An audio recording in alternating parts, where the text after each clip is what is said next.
श्री स्वामी समर्थ. नमस्कार. सातारा मेजवानीमध्ये आपल्या सर्वांचं खूप खूप स्वागत आहे. आज आपण दुधीचा चिला बनवणार आहे. तर चला सुरुवात करूया. त्यासाठी मी दुधी घेतलेला आहे आणि त्याची साल काढून खिसून घेतला आहे.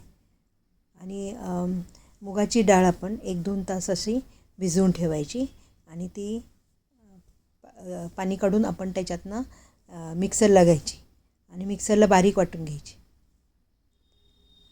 मिक्सरला वाटून घेतल्यानंतर ते एका बाउलमध्ये मुगाची डाळ जी वाटली ती घ्यायची आणि त्यात लगेच आपण जो दुधी खिसला आहे ना तो दुधी घालायचा.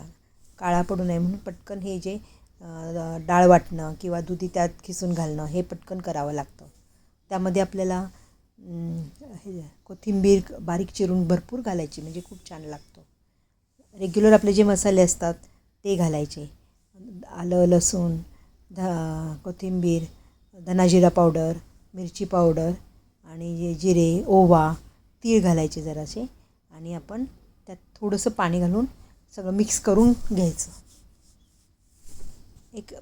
मिक्स केल्यानंतर थोडा वेळ आपण 5 ते 10 मिनटं ठेवलं तरी चालेल किंवा आपण तवा गरम करून लगेच ते चिला करायला घ्यायचा.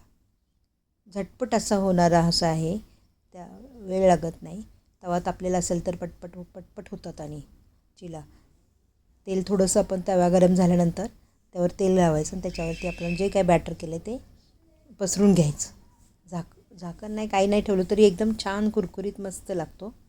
आणि असे सकाळी मुलांना असं डब्याला किंवा घरात पटकन आपल्याला करायचं असेल, समजा डाळ भिजवलेली असेल तर आपण हा चिला करू शकतो.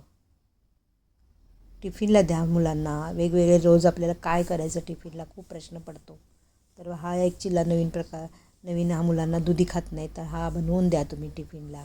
त्याबरोबर त्यांना सॉस आवडतो, सॉस द्या, जे आवडीने खातील चिला.